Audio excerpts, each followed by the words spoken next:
sujeito chama-se Rodrigo, não tem aqui o sobrenome, mas vem por um da Aletheia Importadora. Diz, a onda de ocultismo e esoterismo que aparece no Renascimento e se acentua durante o século XVIII pode ser considerada como um antecedente direto do romantismo modernismo do século XIX? Qual a relação entre essa mesma onda de ocultismo e o iluminismo científico? E com o marxismo-anarquismo? O marxismo-anarquismo do século XIX não é, de certa forma, a síntese dos principais elementos das duas outras correntes revolucionárias? Foi esta uma das causas do seu sucesso? Você fez uma análise do pano de fundo sociológico da civilização ocidental e identificou na emergência de um proletariado intelectual, fruto da estrutura de ensino montado para abastecer a burocracia de Estado cada vez mais inchados, uma das causas materiais do surgimento do marxismo-anarquismo. Qual o fundo sociológico que serviu ao surgimento de duas outras matrizes revolucionárias? Essas perguntas são tão interessantes que a gente precisaria de várias perguntas de vários programas para responder. Mas vamos à primeira. A onda de ocultismo e esoterismo que nasce no Renascimento e se acentua durante o século XVIII pode ser considerada como um antecedente direto do romantismo? Sem a menor sombra de dúvida. Há uma linha de continuidade bastante comprovada. A gente fala em linha de continuidade quando os documentos de uma geração se referem explicitamente, vamos dizer, a dados recebidos da outra geração. Então você vê que está havendo uma continuidade. Um sujeito falou uma coisa que passou por outro, passou por outro, passou por outro. Então não se trata, vamos dizer, de interpretações que o historiador faz. Entendeu? Quer dizer, essas linhas de continuidade hoje estão já bastante comprovadas. E qual a relação entre essa mesma onda de ocultismo e iluminismo e cientificismo? Muito bem.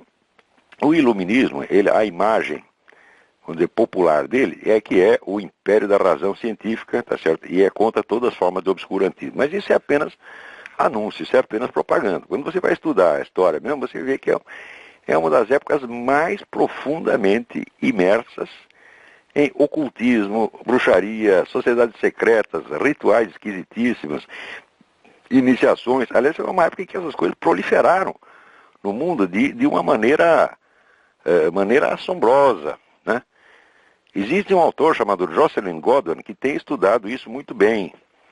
Ele publicou um livro, The Pagan Dream of the Renaissance, o sonho pagão da Renascença, e outro livro chamado The Theosophical Enlightenment, o iluminismo teosófico. São obras absolutamente indispensáveis para você entender exatamente o que se passou nessa época. Você vê, tudo que nós conhecemos, vamos dizer, como astrologia popular hoje, essa coisa do horóscopo, tudo isso aparece também na Renascença. Né? A Renascença pode ser definida até como a era da astrologia. Foi a era em que apareceram, os grandes astrólogos do Ocidente, como Morand de Villefranche, Jerônimo Cardano e outros tantos. Todos os clássicos da astrologia são dessa época. A astrologia se tornou uma verdadeira mania na Renascença. Junto com a astrologia também, vamos dizer, a alquimia. A alquimia, pela qual a pessoa tem um certo interesse, mas um interesse modesto durante a Idade Média, na Renascença explode aquilo. Né?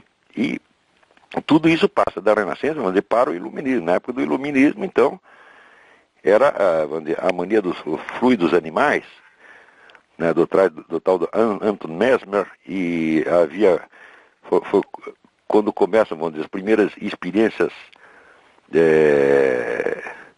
experiências psíquicas, cuja moda se propagou até o século XX, tudo isso começa nesta época. Todos os luminares, né, os líderes do iluminismo, Voltaire, Diderot, D'Alembert, estão todos metidos em sociedades secretas, esotéricas ou pseudo-esotéricas, como quem chama, todos eles. E sem você estudar essa parte, você não entende realmente o que eles estão falando.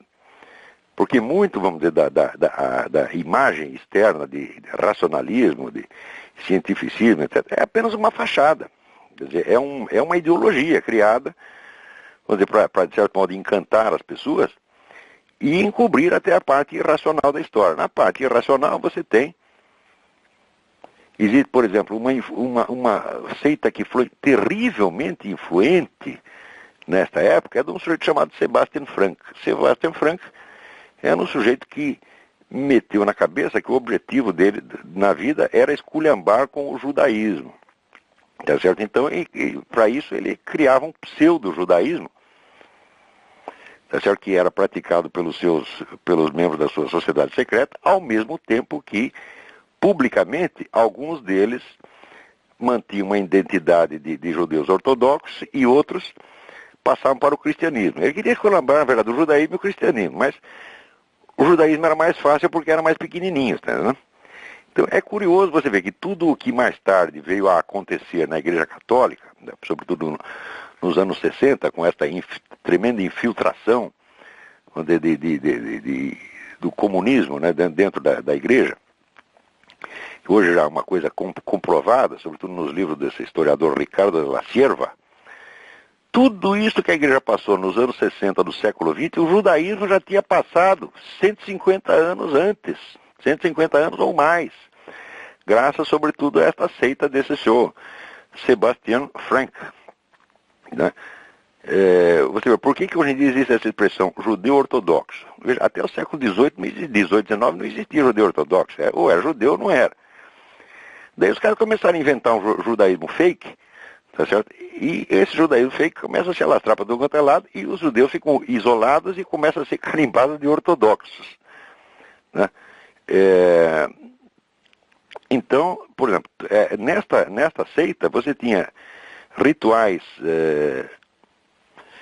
sexuais absolutamente psicóticos, né?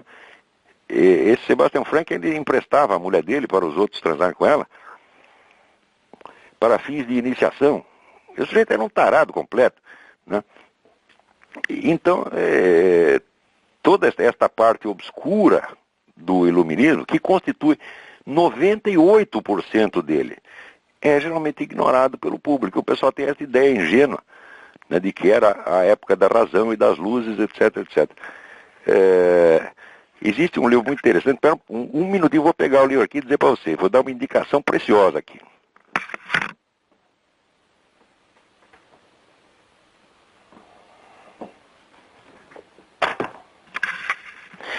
Então, o autor chama-se Paul Elie, I-L-I-E. E o livro chama-se The Age of Minerva, a Era de Minerva. E é um estudo sobre, vamos dizer, a irracionalidade nos paradigmas do iluminismo. Quer dizer, hoje os historiadores sabem que foi o iluminismo, e não foi nada disso do que esse pessoal mais popular, que o pessoal pensa nessa imagem popular. Muito bem. O marxismo aqui no século XIX não é, de certa forma, a síntese dos principais elementos das duas correntes revolucionárias? Bom, ele está se referindo aqui a um artigo em que eu digo que o movimento revolucionário ele tem uma unidade histórica ao longo dos tempos.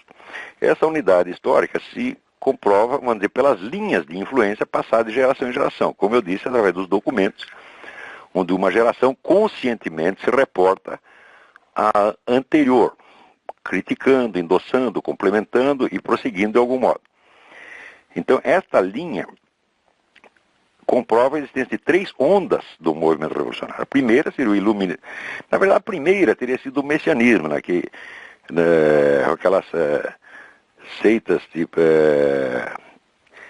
tipo Thomas Monzer e outros, tá certo? Mas isso ainda seria o pré-movimento revolucionário. O movimento revolucionário mesmo, ele toma corpo como unidade consciente a partir do iluminismo. Então, a gente vê várias ondas desse movimento revolucionário. A primeira é o iluminismo, a segunda é o romantismo. A terceira, depois, é o marxismo e o anarquismo. A quarta seria o cientificismo, materialismo do final do século XIX. À medida que o movimento prossegue, vamos dizer, quando a sua camada mais nova começa a fraquejar, o que o movimento faz? Ele restaura uma onda anterior para injetar vida na ideologia revolucionária declinante. Por exemplo, nos anos 60, quando houve aquela decepção com a União Soviética, o pessoal restaurou o quê? Restaurou o modernismo do século XX. O modernismo do começo do século XX é uma continuação do romantismo. Então vem toda aquela onda irracionalista de pansexualismo, ocultismo, etc. Tudo isso reaparece à tona como movimento da nova era, que é estreitamente ligado ao movimento da nova esquerda, New Age and New Left. Então essas restaurações, né, que reforçam o movimento revolucionário são uma constante. E ele pergunta aqui, se o plano de fundo sociológico do movimento revolucionário é o proletariado intelectual, qual teria sido o das etapas anteriores, né? Ele foi exatamente a mesma coisa. Quer dizer, a história do movimento revolucionário é a história da intelectualidade moderna, é a história dos intelectuais. É isso. Compreendido como intelectual, a coisa no sentido gramsciano ampliado, quer dizer, todo mundo que dá palpites, os formadores de opinião de modo geral. Então, só que também a intelectualidade ela vai, vamos dizer, ganhando força e ganhando um status na sociedade, né, na medida que se expande o sistema universitário moderno. Mas antes disso, quer dizer, já no século XVIII, os intelectuais, que eram pessoas sem um lugar definido na sociedade, uma espécie de substitutos autonomeados do clero católico, era uma horda de gente, vamos dizer, mais ou menos, gente ao mesmo tempo importante, mas sem uma função definida, e que então nomeia para si mesmo uma função que é de criar um mundo novo, e vive sempre em função, vamos dizer, das suas promessas de futuro. Já está completando então alguns séculos.